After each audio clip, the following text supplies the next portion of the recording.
Hello and welcome back everybody to another wonderful night of C Star League Dota 2 playoffs. Tonight we are bringing you a game between UBC and University of Toronto, so the two Canadian schools battling out for that last spot in the LAN finals, conveniently at Toronto, coming pretty quickly. I'm Zingle. Joining me today is Hachiko. How are you doing? I'm good. What's up, everyone? So, what do we know about these teams today? From what I can tell, there's some of the top teams in the entire tournament, and they have some of the top players like individually in the entire tournament. Am I wrong here, or is that Well, UBC has some experience going to CSL LAN. They've placed both second as well as first last year, so they're technically the defending champions. Or are they? Right, they did win last year. I read about that? Yeah, they did, right? Yeah. All right. They won. So they have something to prove. They want to go back. They want to get two in a row. UBC has a pretty good history with esports in general, so let's see if they can do the same in Dota. But U of T, they're a strong team as well, and you could see both of these teams ideally be at the LAN and maybe get top two, but because how the brackets went, they're gonna have to eliminate one of the teams here in the round of 8. U of T is actually undefeated so far, and right now they're competing against the only other Canadian team for this last spot, so it should be an interesting game. And with the game starting up shortly, I'm just going to have to give a quick thank you to all of our plugs and sponsors that make C Star League possible. First of all, before I get to that, we are hiring a social media manager at cstarleague.com. If you want to apply, head over and you can get all the information you need. As far as sponsors go, we want to thank you to Band Gaming. Band is a social app and the primary social app of CSL. They have many features such as creating groups, boards, calendars, functions, polls, chats, and call functionality. And Band is really just it's a premier social experience that allows you and fellow gamers to, form that community and really, get to know each other. You can find out more at band.us/home, or you can find them on the Google Play and App Store. And you can find us with C Star League at band.us/@C Star League, and that's with the ampersand, not the AT. And then you can also find an admin for C Star League there Mondays at 6 to 7 PT. That's PM also. Furthermore, we would like to thank Twitch. As always, we are nothing but grateful for the largest streaming platform to host us. They're everywhere from PAX East and West and many other events. CSL wouldn't be anywhere nearly as big as it is today without their help. So be sure to thank them. You can follow them on their social apps such as Twitter.com/Twitch and Facebook.com/Twitch. And last but not least, we would like to thank Asus. They are the new sponsor for the 2016-2017 season, but they are definitely not the least. They are providers of everything esports, from all their wonderful products such as monitors, laptops, routers, graphics cards, motherboards, and more. Don't hunt to your next battle unless you are equipped with Asus.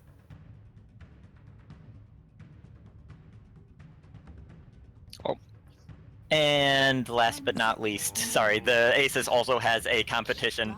Sorry, I had a brief brain fart there. The Asus is holding a competition once again this year. Last year they gave away 1 ROG gaming laptop. This year they are giving away 3 ROG GL502 gaming laptops to the top 3 video creators, and they are giving clubs who have most entries swag and up to $500 in prizing. What you have to do is just create a video that showcases C Star League, collegiate gaming, collegiate esports in general, in any way that you would like, and just submit it to the admin at cstarleague.com. Just email in your entry, and you have a chance to win. You can find out more also at the C Star League website, which I will link in the chat very briefly. And with that, I believe Game 1 is already underway with their draft, so we're going to jump right into that. Bring us in, Hachiko. What did we miss so far? All right, so I was watching the draft so far, and one thing to note here is the Treant Protector first pick coming out from UBC, and it's a new hero to Captain's Mode, added just as of recent 7.05, and pretty close to a major LAN as well, Keith Major. And a lot of teams of players, I've heard their tweets that they're not too sure what Ice Frog is doing, because this hero can really shake things up. Because he was a threat in pubs, and he's been steadily nerfed down and down to the point where he wasn't as strong as he was initially in 7.0. But the thing is, you could say the same to Monkey King, but he was the top pick at DAC, and he's still remaining to be a first ban hero, as we see in this game. UBC bans him up as their second ban. Um, Depending on how the players learn how to play with this hero, it definitely can be a major factor in this game. Yeah. I remember way back when this hero used to be a joke of a pick, but they've since reworked it entirely. That passive now you can get up to a 2.2 second bash on a 3-second cooldown, which is absolutely insane. And then you can just follow it up with your ultimate. You can keep a hero locked down through Magic Immunity because the bash goes through Magic Immunity for like 8 seconds if you do it correctly. It's just absurd. So I'm happy to see it picked, but I'm not sure really how it'll play out. Yeah, one thing to note about the Treant is he does a lot in terms of scouting, lockdown, basically annoying, harass, even saving people using Leech Seed or his living armor, and most importantly, keeping your towers alive as well. But he kind of lacks overall damage. But looking at the rest of their lineup here, I don't think they really care about that. And that's the thing, right? In pubs, sometimes he can be an underwhelming hero, but if you draft around it and you're playing as a team, Invoker does his fair share of damage, as well as a Disruptor as a support. He can really set up that nice static storm using the Overgrowth. They have a pretty big wombo combo this game, actually. If they get a nice call into static storm with Invoker spells on top, it's going to be a team wipe every time. Right. With a Treant Protector ult on top, just a little icing on top. So these other picks, we see the Abaddon in the offlane. That's a pretty standard pick we've seen nowadays. It could be a dual offlane Keeper plus Abba, or even Ogre plus Abba. The hero is pretty strong by himself, but you give him a +1, and all of a sudden that lane is not so easy for your safe lane. And then, considering Trent has been picked on UBC already, that's also a hero you typically see in like a dual offlane situation, maybe like Trent plus Axe. So the UBC safe lane could suffer a little bit if Toronto just kind of voids the Treant Protector, maybe puts their offlaner in the safe lane and just gets aggressive here. Yeah, it depends what safe laner UBC runs here, but I mean, I think Abaddon might need some help. Disruptor is a very good hero at zoning him, and if Treant decides to just start bottom, he doesn't have to stay there, right?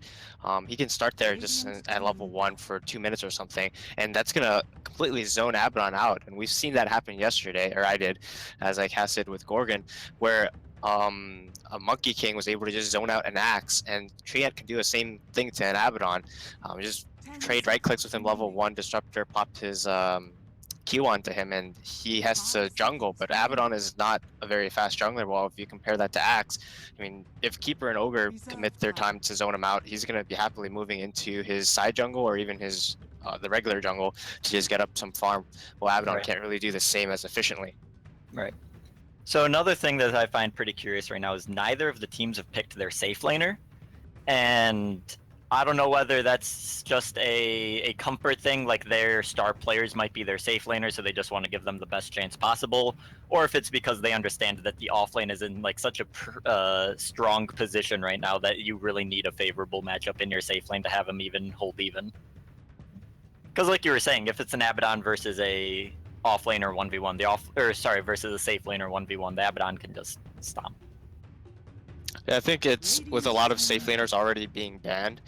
They just want to secure their mids, because if they save their mids for last, there's a good chance that it's gonna get banned out as that last ban, and it could hit a hero that they really wanted with Invoker here. It's kind of a hero that's central to a draft, and it's okay if they just pick it up, but it's morely as a result of the OD pick. It's just when you usually see an enemy pick their mid, you can pick a mid in response, but they're gonna get a sniper last pick here. Yeah, this is a safe lane sniper disruptor duel. Like I believe UBC is going to go 2-1-2 with a Treant Axe off lane. That's going to be very aggressive, very annoying. So it'll force responses from Toronto. And okay, both of these teams are doing bizarre stuff. So both of them picked two heroes that you basically only see in the mid lane. Alchemist, OD. Yes, they can go in the safe lane, either one of them. Same thing with Invoker, Sniper. I guess Sniper is more often, but both of these teams are going for like some untraditional stuff here. Yeah, Alchemist as a safe lane hero, or it's OD safe lane, right? I believe OD will mid. OD safe lane lacks levels a lot, and then against a Treant and Axe, if you just get bashed and ran, you're not really in a good spot. Whereas Alchemist, you can kind of sit back, get a poor man shield, put acid down, and then always fall back and stack jungle camps. Yeah, Toronto is a very greedy lineup, Hmm. and if they can survive, I feel like they can scale into the late game fairly well. But at the same time, Sniper is one of the strongest late game heroes in the game, at least in terms of defending high ground. If he gets his farm up, he becomes a formidable force in any team fight, as he's able to hit from such far range. I don't know about that Alchemist last pick, honestly. Yeah, it's a little bit weird, but we'll see if it plays out correctly. Um, I was told that AOGG is their mid player, so I think we will see a safe lane OD and a mid Alchemist here. I'm going to go ahead and introduce the teams first so you guys know who I'm talking about. Over on the side of U of T, on the Dire, we have Innovation playing the safe lane Ogre Magi, FXT playing the Abaddon in the off lane, KY on the most likely safe lane Outworld Devourer, AOGG on the Alchemist, and Yimi on Keeper of the Light. If you look at Alchemist's build, it actually looks like he's gonna go safe lane. That's not a Yep, common you are right. build because he's Yep, starting with 2 sets of regen. I think you are right there. Well, but All right. anyway, I'll introduce what is this UBC. Yep. We got Ko on the Disruptor support, Streamline playing the Treant Protector, Jelly Bean Bob on the Axe, Chew on the Sniper safe lane, and we got old Big Bun Theory playing Invoker mid. All right. So I guess we can't look at OD's items to, you know, confirm the laning, but if you think about it this way, Alchemist, you either start with the Poor Man Shield and a Tango, or sorry, Poor Man Shield and a couple branches, and then you fly out the healing salve right away with that starting gold. You could do the same thing with the Poor Man Shield. You could just start with the extra regen, get the slippers, and then with that starting gold, buy a Poor Man Shield. It's a little bit less traditional, but I think you're. I think I'm just gonna go with you. You're right. That's a safe lane Alchemist. That build, that's just a safe lane build because you can Yeah, just buy the stout shield from the side shop. and normally if he was mid, he'd usually go something like a Stout Shield, Quelling Blade, All right. or Poor Man's, something like that. So With the 2 slippers, that's pretty much, I wouldn't say guarantees, but it's like 99% that he's gonna go safe lane at this point. all right. So let's assume that the Alchemist is safe lane. He has the two supports in the safe lane. I feel like that safe lane goes pretty well for them, even if they send both the Axe and the Treant Protector, because it's simply just 3v2. Ogre's a very strong laner. Keeper the Light, long range, can always use the Illuminate and Chakra just to keep the mana up on the Ogre. Like, the harass is pretty strong there. Yeah, they don't Um, get just outright dominated, but it depends on how both teams play the lane. It's going to be yeah. dependent on experience and how they can get it out of the jungle efficiently. Because, like, say for example, like the Treant just starts in the lane at level 1, like in the trees, hiding, getting Hmm. his level 2, while Axe starts in the jungle. Then he comes to lane with a slight level advantage. They definitely can't take over the lane. His Axe, if he gets levels in this lane, he's going to be very hard to deal with because Alchemist pretty much can't do much to him other than just drop the acid spray, but keep in mind that's also nerfed. So the AoE is very small and Axe can easily just walk out of it. Yeah, no, Mm, I'm trying to think of how these lanes are going to go for both teams. The safe lane sniper, like I was saying, you can be punished if they do this dual offlane sort of deal. But since they have an elk safe lane who needs the protection, a sniper against an Abaddon 1v1 actually isn't that bad. And like you were saying, with the, solo heroes to zone out the Abaddon, whether it be the Treant Protector or the Disruptor, like that plus a Shrapnel could be, kill potential on the Abaddon. yeah, if either of these off lanes get like good levels in the lane, they can definitely contest. But if they fall behind, I mean, Axe can't do much. If he walks up to the wave, Coddle's just gonna blast him from the trees, and he's gonna be too low to contest Alchemist, who's gonna be acid spraying the waves. Mm-hmm. All right, so let's see what else. What else? Neither of the supports have teleport, or I guess they do have a teleport on the side of Disruptor. The pause did come out only a few seconds into the game, so I'm expecting Disruptor is going to probably teleport top, get some warding. Same with Yimi, the keeper. Both of the teams have pretty similar strategies, pretty similar ideas in mind. And the mid matchup is pretty much gonna be a stalemate there as well. Yeah. So is Um, this just going to be a passive game then? It doesn't it's look like it from the draft, but from the way these lanes are being described right now. it definitely seems like it's gonna be a passive early game. Yeah, Both at teams least just 10 trying to minutes. prioritize their farm. The Treant is probably gonna be the one involved in most of the action, As usually his build, he started with Orb of Venom. He wants to go harass and do something on the map. All right. And with the game starting up, time to see how much of our theory crafting is actually correct and half of it, or how much of it is just completely off the mark. They're going to go like aggro on U of T now with the Alchemist or something silly. Oh, he's selling me his items. What's going on? Oh, see, we're getting juked. Okay, so the Sunstrike did come out from the Invoker. They see the smoke being popped, and the teleports are coming out like expected. Ko gets a ward unscouted. Yami also gets a ward unscouted. That one will block the camp. Is that next level? Did they want it to get scouted out with the Sunstrike and then sell his items? Okay, well, it looks like he is going mid now in the Alchemist. So he did change the build up to do something a little bit more typical.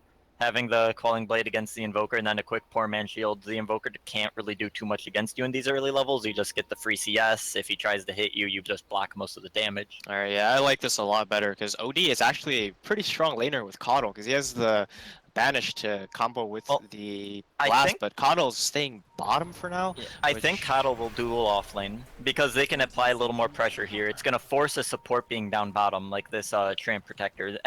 Sniper is pretty susceptible to aggression, so if he's just caught out a little bit, he could die.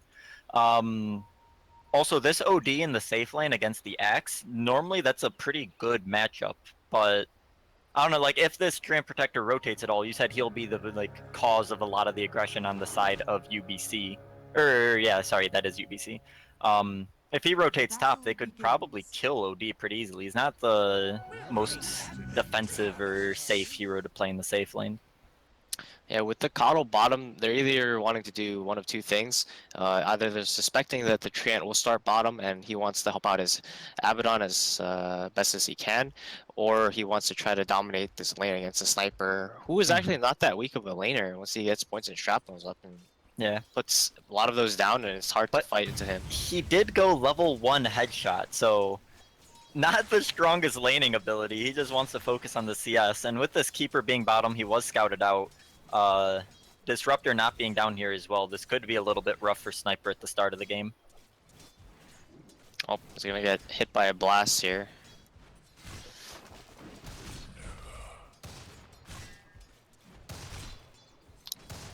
I don't know about this lane actually. I feel like Coddle and Abaddon could actually take this over the way it's going on right now. And that's why this Disruptor wanted to sit mid and just give the Invoker a quick early lead, but he realizes the Sniper is stuck in a very rough spot without the extra help.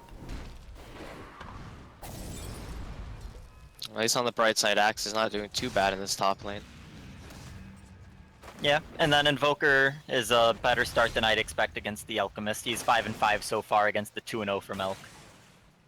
And Elk already used his regen. He has the Poor Man Shield flown out, but now he's stuck in a interesting position where you want to get as many CS as you can, but it's a little bit punishing if the Invoker, you know, notices that you're out of regen. All right. It's really just gonna be this 3v2 bot lane that's gonna be where all the action is, because Axe can't contest that lane top. He'll get a little bit of farm, but once he gets zoned out enough, he'll just fall back to the jungle. And this Tramp Protector, if he finds somebody in this side lane, Keeper is a particularly squishy hero. Just want to catch the Coddle, but the Sniper without shrapnel, it's gonna be hard. He's running very quickly with the Windlays. Oh, and he went for another passive. Sniper went for another point in his take aim, or a point in his take aim. So I don't think there actually will be any kills from UBC in this bottom lane. And once especially with Abaddon to level 2 with the Coddle Chakra Magic, they're just gonna be able to spam this lane out so hard. It's like they're not gonna be able to play aggressive if Sniper is constantly just last hitting under a tower. He's not gonna be able to contribute, especially without shrapnel. This lane is going very well right now for U of T. And not only is this lane going well, but the top lane Axe had to entirely leave because, like we were saying, this OD does pretty well against an Axe, and without any help on the Axe, he has no way to stay here. And this is with the small camp blocked as well. I'd say that if they don't find a killer or anything in this bot lane in the next minute or so, this Treant needs to leave. Because they're losing out in experience right now, because without the small camp, they're not being very efficient. Alright, so I think this just comes down to a better strategy from Toronto. they know where to apply the pressure and when to apply it. They immediately come bottom. It relieves a little bit off the mid, and Alchemist is doing a little better than I expected mid. It relieves pressure from top, and it makes this OD have just a complete dominant lane over the X, and then it also messes with their sniper. I also think, though, that it's just due to Sniper's, you know, weird build. I don't mean to harp on that, but now at level 3, he's going back for his Shrapnel. He wants to be a little bit more aggressive because he is right now suffering. He's going to be out of regen once he pops the Salve, and the offlaners still have regen and they still have the Shrine on top. They attempt for a kill on Takalo there, but he just runs away. And now he's going to start doing a side pull. It's going to be blocked by Trant right now, but if they start getting those off, it's going to be devastating for the sniper. He's going to miss out on some experience and sharing with his supports as well. He's only up to level 3 at this point.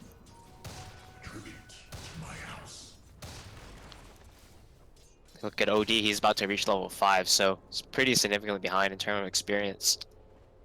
And Axe is coming back up to the lane now that he sees OD is solo, but I don't think he can do anything at this point. He's severely underleveled compared to the OD. OD has almost perfect farm. He's 30 and 20 for CS at minute 4. And yeah, I guess OD is just going for the Midas. I was going to question what build he would go. You could see just the pure right-click early build where you just max the Arcane Orb, which he is doing, so it's a little bit less farm-oriented, and then he's going for the Midas to, you know, keep up with the other heroes, other players. I'm confused right now. Now Kato is just stacking. There's 2 triple stacks right now in the jungle. All right, so let's put it this way. OD is going for a build that'll keep him up in farm and then be, you know, super active and strong probably like 10 minutes from now. And the same goes for the Alchemist, who will be super strong 10 minutes from now. Once you finish all these stacks, you'll probably have a sub 14-minute Radiance, because that's a lot more stacks than you normally get, and the average pub timing for an Alchemist.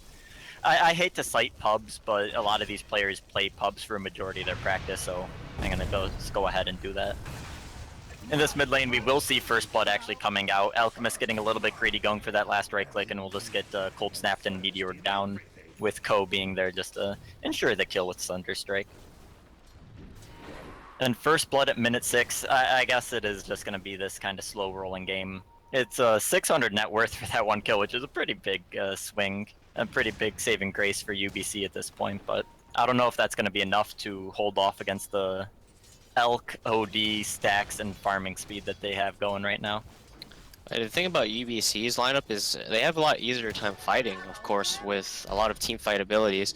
The way Toronto wants to win this game is just to outscale with just massive gold advantage using the Alchemist as well as his Midas onto OD. Mm-hmm. And if Coddle is also a support that can farm a lot faster than a Treant or a Disruptor can, of course. And the safe lane sniper doesn't exactly farm particularly quickly, especially if you compare it against the Midas OD, who already has the Midas sub 7 minutes. I believe used it like 20 seconds ago. So yeah, 6-minute Midas. In this bottom lane, they will be going for that second kill, the first one in this lane on the Abaddon. They will get the kill on him right at the tower range, and now they're looking for the Keeper of the Light. Looks like his TP will get out in time. So, I don't know, UBC seems to be getting kills in these lanes that have been not going super heavily in their favor right now. Well, they have the kill potential. In terms of kill potential, UFT don't really have much of anything. Yeah, not at this point in the game. For sure. The best bet is just hope to bait someone into them and then get a kill like that, but in terms of being able to set something up, they don't have any hero to do that other than the Ogre, but he's only like level 4 at this point. He's getting some experience, but so he's not doing too bad, as Alchemist is just full-time jungling now. Yep, the classic, just get your, you know, max acid, go jungle, and give your support a free lane mid. Because Ogre isn't a hero that's going to win mid by any means, but you're just going to get free XP. There's no way that Invoker kills you or zones you out. You're just a tanky hero that sits back and gets free levels.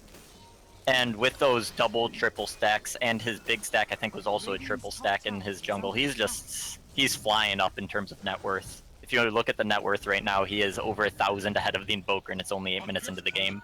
And he didn't even get a kill. He got first blooded by the Invoker, and he's still over 1,000 ahead. Yeah, they don't really care about these deaths at all. so far this game for U of T, they're looking pretty fine. They're happy about how the game's going on right now. As for UBC, they're probably a bit worried as they don't see the Alchemist for about like 3 minutes now. They know he's just been farming, and I don't think they scouted out the stacks, but they gotta assume that he has some. Mm-hmm. I guess for the side of UBC, their big timing back into this game would also be around that 15-minute mark. Once this Axe gets a blink, once this Invoker hopefully gets his Ag Scepter. Invoker is going to have a pretty rough timing on this Midas, probably around 10 minutes for his first use, which isn't necessarily ideal. But... That's a pretty big kill there onto OD. That's going to give the Treant a lot of gold, but most importantly, his levels. He was pretty experience starved in this bottom lane, and any experience that they can get off of these kills at this point is big. Did that kill just start with a Treant Bash into an Axe Call? And then Yeah, he just came in there. I guess that's the one downside of going a Midas, is that you're still very squishy for, 10, 15 minutes into the game. Obviously, you scale better, but it's not always the best item to go.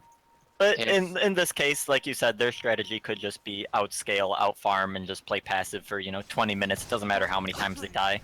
It's like Courier getting dunked. And he just gets away. Treant might be in a bit of trouble here, but he should be. Nah, he'll be fine. Once he gets uphill, the chase will stop. KY isn't particularly catchable right now. He only has 1 point, or sorry, that's not the right word. He isn't particularly good at catching heroes right now. He only has 1 point in Astral, so the range is basically like melee range. And Chu and Disruptor will get a bottom kill onto the Abaddon. Nice kill for them there. And the thing about these kills are, U of T don't really care too much about these deaths, but I'd say the one that just happened recently on the Abaddon as well as the OD, definitely going to hurt them a bit, because it's going to give experience to these supports that were missing it. It's going to allow the Disruptor to get 6 at, not a decent timing, but at least get 6, as it's 10 minutes in the game and he's just 4.5 right now. Same for the Treant about.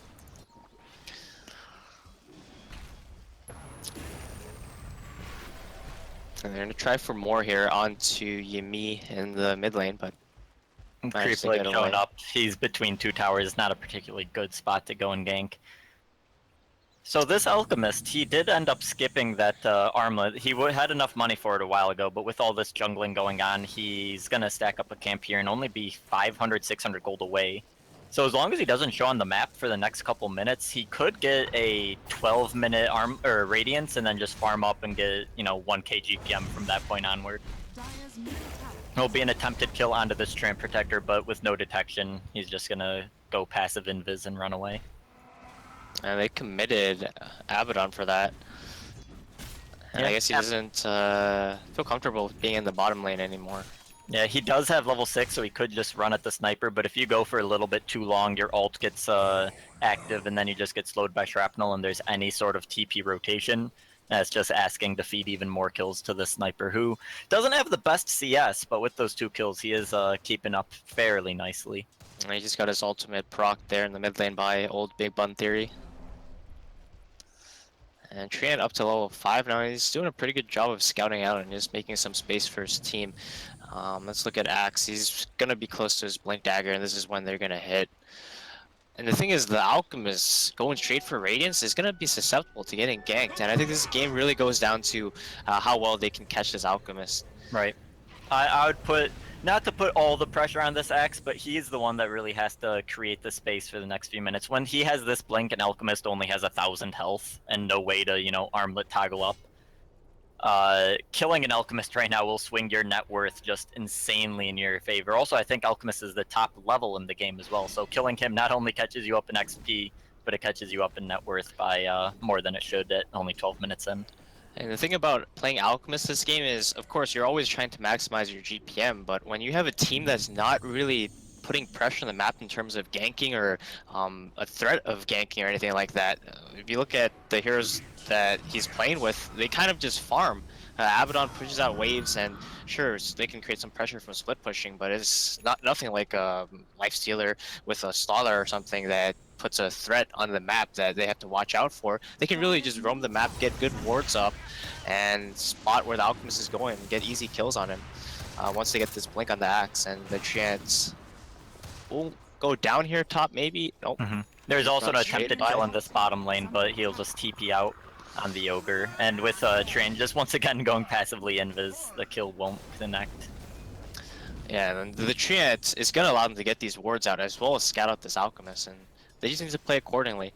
Not necessarily take team fights where they can potentially get baited, but just go for these nice ganks as he actually just runs back into the sentry, but well, it's a 1-for-1 trade, so... It definitely favors UBC once again with that trade because they get the blink call and the Sunstrike combo with the call. Anytime across the map, you're going to have like over 1,000 pure damage at a moment's notice. If you take into account the Culling Blade with the Sunstrike. And the thing is, when will U of T take towers? Ideally sooner rather than later, but you have to like, I don't know, for as much as we were saying how University of Toronto was just outscaling gold, Invoker is one of the heroes that can scale pretty evenly with an Alchemist. When, oh sorry, I missed a kill top, they just kind of dove once again for a kill. But the Invoker is one of the heroes that can scale pretty evenly as long as you're farming at almost all times on this Invoker. Once you get your Ags, once you get your Octarine, you're a pretty big threat. In this mid lane, Alchemist will be going for a kill onto Big Bum Theory. He will charge a stun, but only throw it after a second, and, you know, with the dust out, there's no hope for escape. That was set up by Invis Rune on the Ogre, so a bit lucky there, but that's a big kill regardless. And now Alchemist went back for his armlet. A little bit odd that he went in that order, but he is level 14. He got a kill. He's almost at 10,000 net worth at minute 15. And like I was saying, if Invoker can keep up in farm, you can hold your own against an Alchemist, but when you're dying to the Alchemist in the mid lane and he's just been farming jungle stacks for the past 10 minutes... He might go down here though. Invoker's not here for the Sunstrike, but... with the armlet in the backpack too. This is a very unfortunate situation. He ordered out the armlet and it went right into his backpack. If he had it in his inventory there, he could have lived. But now that's not only going to be one kill, there'll be a kill onto Innovation as well. So a 2 for 0. Once again, like the kill score is heavily in favor of UBC right now, but I don't think that conveys the state of the game nearly well enough to just say that UBC is winning. I would say they're looking good at this point. They just got to keep this up. The thing is, I said before about the Alchemist is he's going to be farming, but unless UBC actually make mistakes, they have a pretty easy way into this game just because of U of T's lineup. They're kind of dependent on UBC making a mistake rather than them winning the game with their own play. Because they don't have gank potential is the thing. So they're just farming the map and hoping that UBC goes on them and dies, getting baited by Abaddon. Or like a Coddle Blast, a nice Coddle save or something like that. They do have very nice heroes to stop these dives. If you have an Abaddon with a shield, if you have the OD with the Imprison, or if you just have an Elk be super tanky. The problem is, like you were saying, right now they are not in a good position. But at the same time, UBC isn't really in a position to push, are they? They have an Invoker who just kind of wants to farm and split push. You know, if anybody ever contests his lane, he'll just back off and farm some more. And the same goes for a Sniper. You're not really tanky or large enough in farm to just be a front-lining push hero. Well, speaking of pushing, Invoker takes the tier 1 mid for free by himself, as well as completes his Ags very early. Also in this top lane, the gank is being set up onto KY. They have the stun set up from Treant Protector, but there might actually just be a turnaround kill. KY does get a kill on Treant, but with Sniper also being up there, there's no way for OD to get out alive. Yeah, so once again, it's a 1-for-1 trade. But still, favoring UBC. UBC, despite this like heavily punished early laning phase, they are coming back into this. They're getting the kills where they need to and when they need to. My question is, are they going the right items? Sniper has a Shadow Blade queued up. Does that help them push or fight? Or what's the theory behind this? I think he wants to get a Silver Edge this game eventually. For the extra stats as well as the negative 50% damage reduction on the enemy team. Well, it's pretty big against an Alchemist and he went just for the Shadow Blade, the Abaddon. He went just for the Shadow Blade, and now he has a queued up Maelstrom, so it's not like he's trying to finish it soon. I guess that's just for safety. You know, as long as he doesn't get dusted, he will be able to just farm a little bit more aggressively, get that farm that his Invoker can't risk to get. This allow him some extra mobility, but I don't know why he would get it right here. I guess it's just kind of an item that he's comfortable building on the sniper. Yeah. Well, there will be a push. Have players just go what they're familiar with from pubs or whatever. There is a push for this tier 1 bottom. It does not look like University of Toronto is in any position, or even, you know, they don't even care about it enough to defend. So they're just going to let that one drop. Once again, a second tower going down for UBC.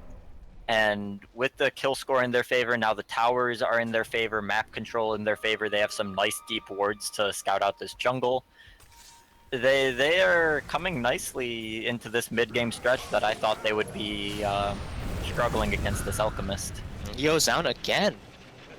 Yeah, farms a little bit aggressively. There's just a blink call. The full setup that you were saying in the draft where you just call or set up the Disruptor ultimate, and then there's absolutely no way that you get out with Invoker outputting all the damage.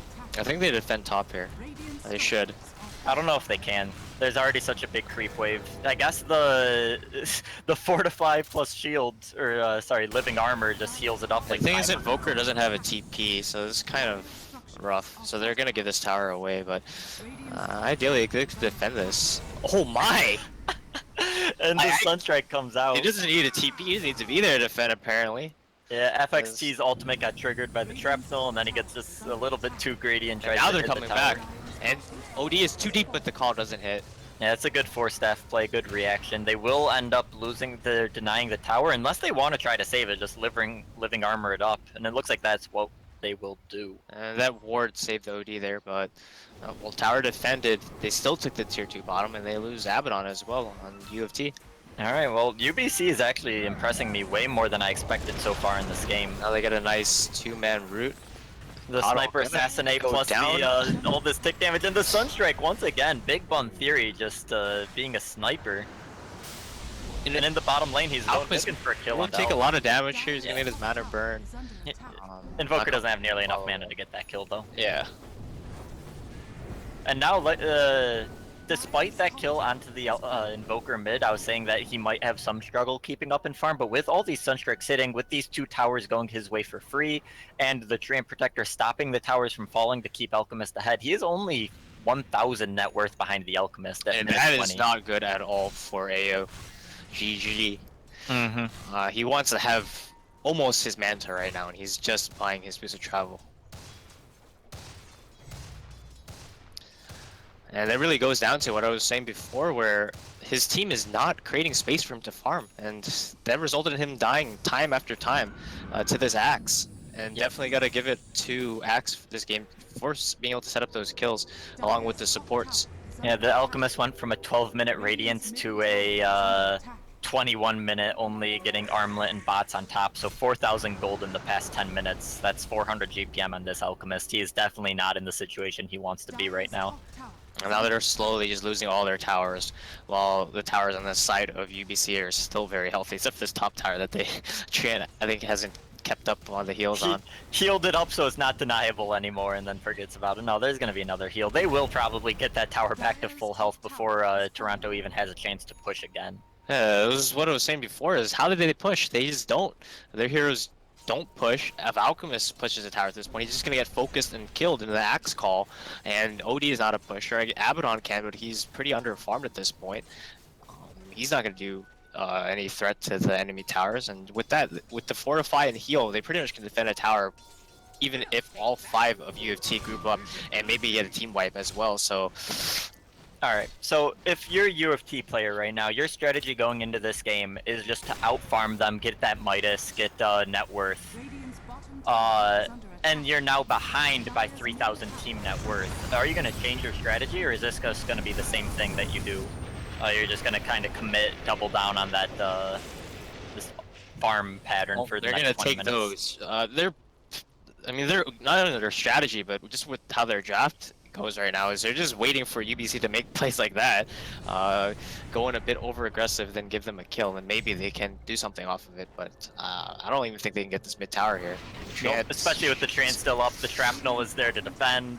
These annoying pokes of Sniper Ultimate just being there to dissuade a push.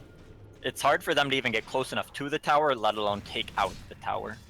And with that, they're just going to back off. Killing the Invoker gets them a little bit of farm, maybe gets them a little bit more map control so the Elk can farm for about a minute, but after that, they don't actually get anything substantial off of that kill. It's going to give space to the Elk to, I guess, get a lot of gold. He's going to finish his Manta in this time, pretty much. And they actually get the bottom tower. His Treant wasn't really paying attention. Because the Abaddon was just wailing on it the whole time. Yeah, I guess that is the best way that they can push right now, especially because solo split pushing, it's a lot easier to push a tower. I believe it's like 35% faster than if you push as 5 because of the new aura armor mechanics. If they just have Abaddon split push, who pushes a tower pretty fairly quickly, and then they have Alchemist just push out waves with his acid, they could get just chip damaged over time, and Treant can't save all of his towers at once, so it could work. He's also not keeping up on healing it. Yep. I see his teammates picking it out. And now Toronto is actually grouping up, smoke ganking into this bottom lane. Abaddon is the bait, and he will use his ultimate to kind of keep Invoker distracted, but they might not be able to get the kill on him. The Elk stun will go towards the teleporting out Disruptor. Now they're chasing Invoker deep into the tree line. They don't necessarily have a stun for him. Yes, they do. OD is able to get the Astral Imprison off, so Invoker is stuck by 5 heroes of the Toronto team. Another Dust comes out to ensure that the Invoker can't get away. Now it's a 2 for 0. They are getting pressured in this top lane, but it's not enough to really force that tier 3. The Sniper can't really push that safely, and now Sniper tries to get away, but the Shadow Blade isn't able to get him away from the Sanities and Clips. 36 stolen intelligence on the OD against the Sniper, who has a pretty low base intelligence to begin with. That's just a sad Sniper. And now U of T just getting back-to-back kills on Invoker, getting a kill on Disruptor and Sniper, and they're not really losing much pressure out of it. This is a big swing back into their favor. If you look at the graph, it's almost right back down to even in terms of net worth, and they're actually back in favor of XP. And back to what I was saying before, that wasn't really them making a play. It was more so UBC kind of being caught off guard, especially that Sniper kill there. Being a bit overconfident, which the position of they have in this game, and definitely being punished for it. All right, Blink now they're Ball gonna onto go the in. OD. Yeah. Okay, the Blade Mail just blows up the OD there. OD has to turn off his auto cast on Arcane Orb for that reason. If he gets called and it's not auto cast, he doesn't take nearly that much damage, and maybe he gets away alive. It's a little bit annoying to have to manually cast every orb, but if it keeps you alive, it's a big deal. But with that, that's just going to be an easy 3 for 0 trying to defend that tower. Yeah, when you're just getting kills across the map, and then you can't even push a tier 1 tower off of it, you're not in a good position in this game. Yeah, I was gonna say University of Toronto, that is their way back in, was that fight. They did get into BKB onto OD, but they stayed a little bit too long, overstayed their welcome, and now their tier 3 is gonna be pushed. And they don't have buybacks on any of the 3 heroes that died. Yes, 2 of them are gonna be spawning shortly, but if Toronto feels like it, or sorry, if UBC feels like it, they could just force this high ground. Now they're gonna back off. Possibly farm, take Ro8, but otherwise just push out these lanes, create the pressure, take back over the map with these good wards. They're just gonna go into Roshan. Yeah, they're gonna take it quickly too. They have the minus armor from the Forged Spirits, which actually don't work on Ro8, never mind. But they'll just take it fast nonetheless. Abaddon will be running straight in, but he won't make it quite quick enough. There will be a static storm committed onto Abaddon. He doesn't have his ultimate because the break comes out of the Silver Edge right on time. I think he was sitting at like 450 health, so 50 health away from the threshold. And when you're silenced and broken, you cannot cast your ultimate. I was saying that before. The Silver Edge is definitely good in that scenario. Yeah, there you have it. And now they get an Aegis and another pick off for free for the side of UBC. UBC is just playing very clean Dota right now. Despite how poorly this bottom lane went, they didn't panic, they didn't alter their strategy too much. They said just to stick to our guns and just get these kills going. Now it's 17-7. They are back in favor of net worth. They are back in favor of XP. They have an Aegis, so they have all of their tier 1s alive, although not healthy on health. Oh, sorry, they did lose that bottom to the Abaddon. but they are up 4 towers. They are up in Aegis, they're up 10 kills, and they're up on net worth against an Alchemist and an OD Midas strategy. What do you do? They can defend at this point, and once again, they're just gonna hope that UBC mess up somewhere, and they can get a huge gold lead eventually off of those one team fights, because at this point, if they get initiated on, they're gonna lose the fight every time. And there will be a smoking coming out of the side of UBC. They non-sniper, they just want to go for the juggler. They will get the break off onto Abaddon, but Abaddon, if he he'll just ult up. The Sunstrike will just seal him right back up to full. The Glimpse will come out though, and now Abaddon is stuck. He will most likely die here. These right clicks are just way too punishing. The call will be there to get him out of invis. And now that's one going down. OD going into the backline, uses his BKB, and it's just stacking up intelligence right now. Alchemist lives though. Alchemist is alive. They can call the OD, and his BKB is ending, and he's gonna go down. All right, that was a good play from Jellybean Bob. Having the BKB just allows him to be that nuisance in the front line. Alchemist living is a nice thing. They have Keeper and Elk, two of their best tower defenders here, so they can just push out the creep waves and save their tower. But even still, U of T is not too happy with how that went. They used their BKB, the 10-second BKB on the OD, and they only got a kill on Treant Protector in return. And they didn't even get the Aegis, I believe, or did they? They did not. Invoker still has the Aegis, so things are getting grimmer by the second for the team that should have been scaling harder. And it's not like UBC has to do anything spectacular to close out this game. They need to just get their next set of items up, and once this Treant gets his Ags, like, how is this Alchemist ever going to farm safely? You don't. That's the issue with Alchemist. You can farm safely, but if that minute, 15 to 20 timing gets interrupted at all, you end up just falling behind. And as we could see from this early pickup and blink from Axe, the Sunstrikes coming out, the surprisingly aggressive sniper plays, they've just been paying off time after time. Yeah, because what their lineup is good at doing is like defending dives and defending towers, but if you look at what UBC has been doing in the mid game, is they just went for the kills. They weren't really looking to push towers, they weren't looking to take objectives like that, but they just used the Axe, found the ganks onto Alchemist, and after the kills, that's when they went for the objectives. And it looks like there might be another attempted kill on the mid Abaddon now, but he'll just get away. The Glimpse was used, I believe, on a illusion. I think they picked this last pick Alchemist, realizing that they could get a pretty good laning stage off, but in terms of him fitting with their overall draft, it didn't really work out for them. So do you think the UBC is going to try to end the game with this first Aegis timing, or are they okay, waiting till the next Aegis, maybe 10 minutes from now, getting the full 6 slot on their Sniper and Invoker? I think they're going to go for it. I mean, that's what it looks like they're going to do right now. They don't have to go for it, but they're going to go for it. And because they're going for it now, this might be U of Toronto's way back into the game if this push fails. All it takes is like one really bad push against Alchemist, and he's right back in the game. And in terms of scaling, he can build Moonshard for his OD, even his Abaddon this game, and of course all his heroes can get Ags, except for, I guess, you don't want to give Ags to OD, that kind of messes things up a bit. It's kind of, I saw a post on Reddit saying it's actually how to prevent Alchemist from being good is that you can give an axe to the enemy team's OD, just because it's an axe that arguably makes your hero worse. Which I find pretty funny that, it hasn't been changed despite being, almost universally seen as a bad item to get. Like, it hinders your team to get the item. And with that last defense being, or that last push just being dissuaded immediately by the acid spam, Aegis will expire. Octarine will be done in like a minute from the Invoker, so not all is lost, not all hope is lost from them. They are still in a very comfortable position in this game, and if they realize it, they're ahead of net worth against an Alchemist strat, they are more than happy just to continue as is. Oh man, as a Treant player, watching this Treant not heal his tower is slightly, or he's gonna do it now. This tower could be a full HP top lane, but he's just not been keeping on it. More focusing on what he's doing with his team. Also, I guess if he saves his living armor, allows his team, that means this tower will fall to Alchemist.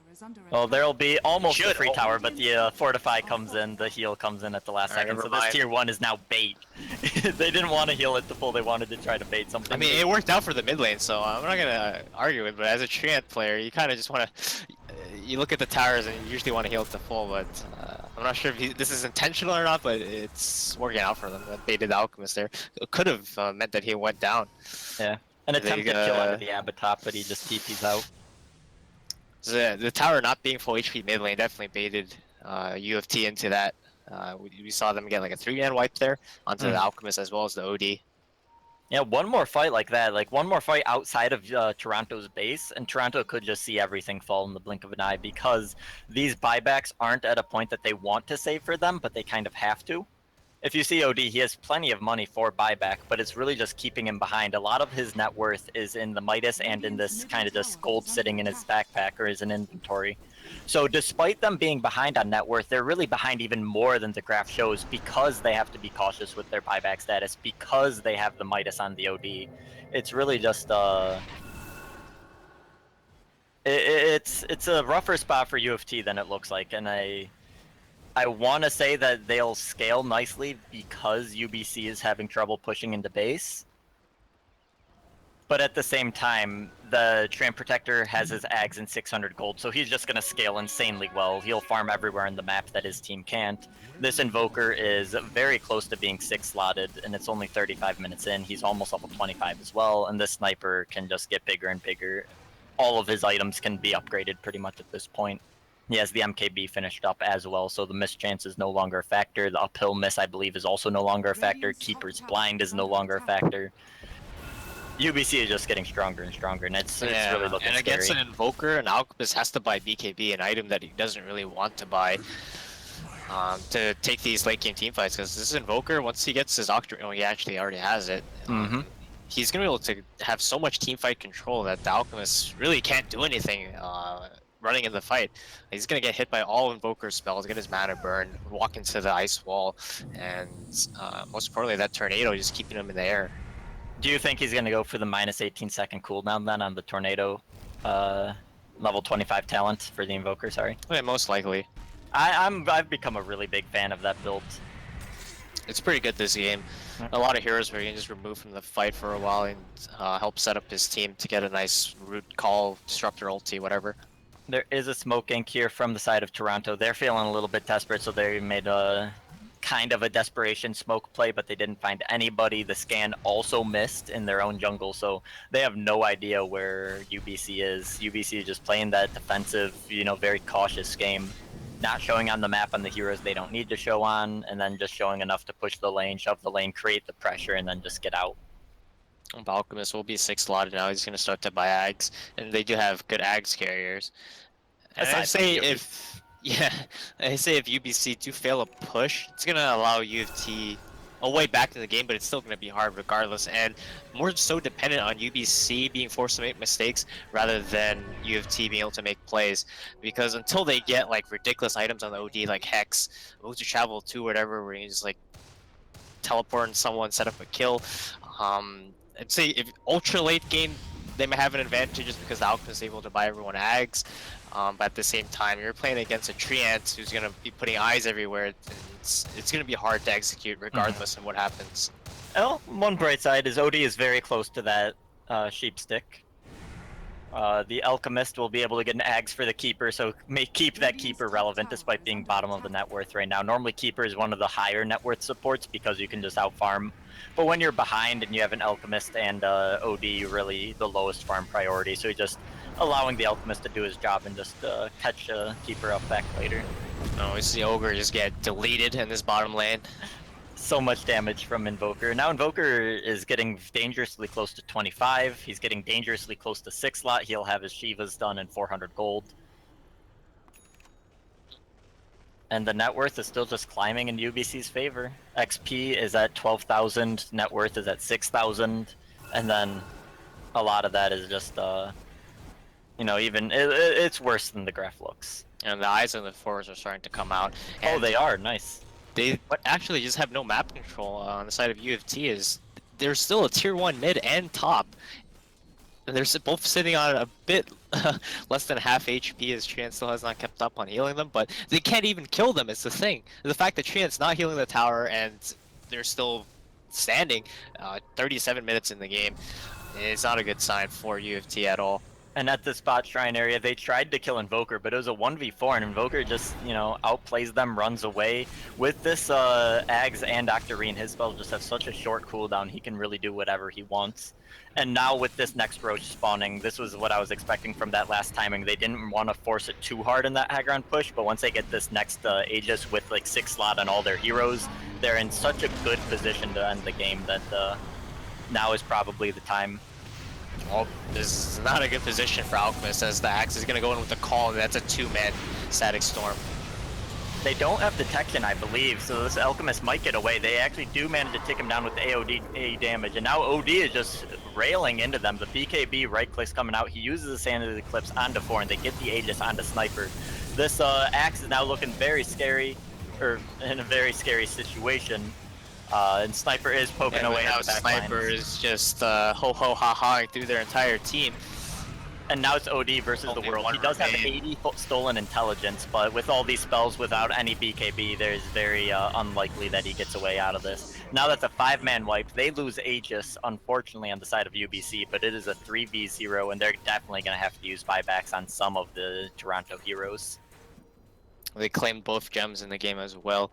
There were 2 in that? Okay. Yep. Yeah, I guess Tram probably had one, right? Yeah, I think he was the one carrying, or Axe. Alright, so the buyback from Alchemist and Abaddon used, it's not quite what UBC wants, especially because they used Aegis already, so this next push won't be as easy. And now Invoker's actually out of mana due to the mana leak. He might be just dead here. He doesn't necessarily have an escape. Sniper will try to help him, but it blocks might... the stun with the Lincolns and should be able to get away here. Maybe even bait this Alchemist into die backing. Well, Kata will die. Yeah, it's something, but...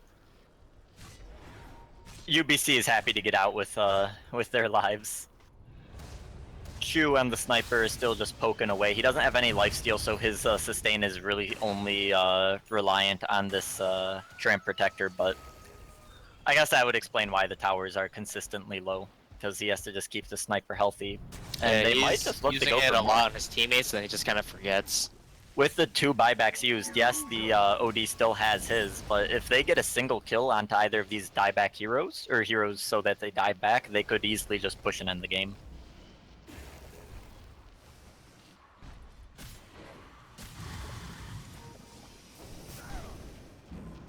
Alright, so taking a look at net worth, it's still 15k and 17k in terms of XP and gold, and Invoker going for a quick solo kill onto the Ogre. The UBC team is really just playing the map so much better than the Toronto. They are keeping Toronto like quarantined into their base, and if you're not able to farm the map with this Coddle, Alchemist OD, you're definitely not going to come back into this game too easily, unless, like you were saying this entire time, UBC makes a mistake with their dive. It's just that they have no answer to Invoker at all, and it's pretty surprising. I mean, I guess he came out as the forced pick, but picking the Alchemist is a hero that's just gonna give Invoker a free lane.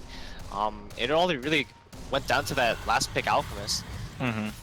And now with the Alacrity Sniper sieging from low ground with a Shrapnel, he just has insane attack range. He went for the talent at level 25 for 100 attack range, so he just has casual 1,200, I believe, attack range. More than blink range. Yeah, And there will be an combo there. They have the lockdown available, but they don't necessarily have the damage yet. Now OD blinking into the black lines with his BKB. They will get a kill on the Ogre, however, this OD is just tearing into people. Has 28 stacks, and now he's actually stuck in a very rough spot. Alchemist is going on to the Sniper. Sniper did get a Glimmer Cape on him, so he will be invis and stay alive a little bit longer. But OD uses a Sanity Eclipse, tears down the Axe, and meanwhile Sniper killed the Alchemist who was diving him in the back. So it is 1-for-1 right now. The Invoker did go down, and he did buy back, and he's botsing back in. They're looking to end the game here. Invoker, or Alchemist and Abaddon both die back.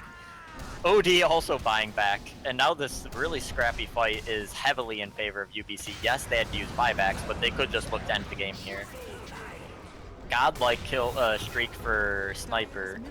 Triple kill as well. mid-Rex going down, and it looks like they're just going to go for the entire set of Megas.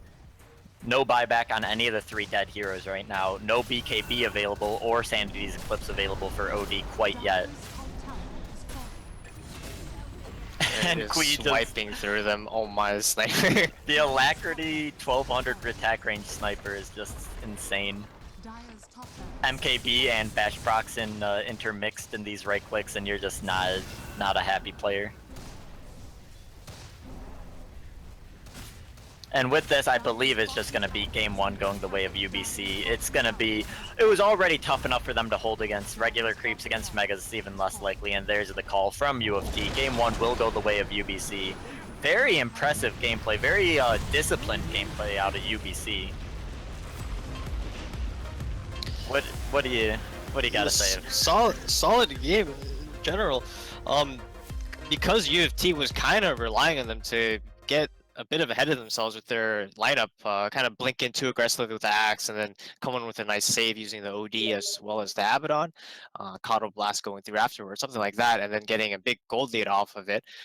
UBC never did that. Every time they went for a gank, they made sure that they could get the kill, secured it with the Sunstrike, and then it just happened time after time with the Alchemist where he just ended up falling too far behind. When your Alchemist is the same net worth pretty much as the Invoker, you're not going to have a good game, especially if the rest of your heroes are not being able to create space for him to continue to farm. So I have to ask you on this one. I'm going to defer this to you because I'm going to have a really tough time picking the player of the game, banned player MVP. Banned gaming MVP. I would like to give it to JBB, the Axe, because he made that like mid-early game pressure onto the Alchemist, onto the OD. But at the same time, this Invoker, who had a pretty rough start in lane, he didn't get his Midas until like minute 10, ended up being the top net worth hero in the game at the end. I guess not the top. Sniper was at the top, but the top damage, I believe. No, actually, Sniper is the top in that as well. I don't know who to give it to. All 3 of the cores from UBC were just stellar that game. I'm going to have to give it to Axe, honestly, because the thing is, he really set up the game for them.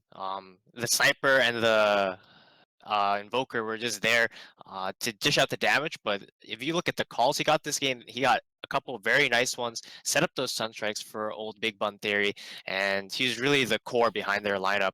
And because he got those nice calls into Alchemist, making him die like 3 times in a row or something ridiculous like that, he definitely just straight up won them that mid game. All right. Well, with game 2 starting up shortly, we are going to give you a quick plug from our sponsors and hopefully get into the second game. UBC taking game 1 convincingly. They're going to be looking to 2-0 this and call it a night early. We'll see you guys again shortly. Thank you for watching. Ben, Sam, and Ken are on separate journeys to defeat the menacing Vile Dragon. But let's just say luck isn't on their side. If only there was a way for them to find each other and band together. Well, that's why there's Band. It's a mobile app that allows people to come together using common interests. With Band, you can find fellow gamers, chat, schedule gaming sessions, and conduct polls. Stage epic battles with friends while sharing videos and photos along the way. So try Band today. Band. Be together.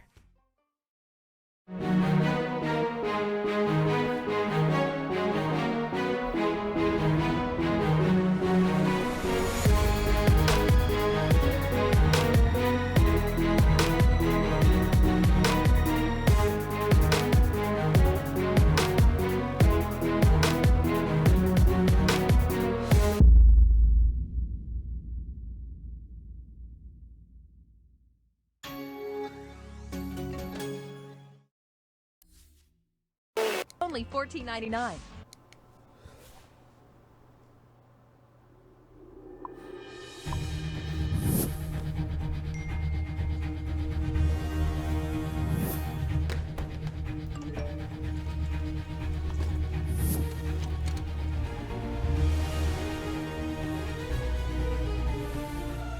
Don't miss the call.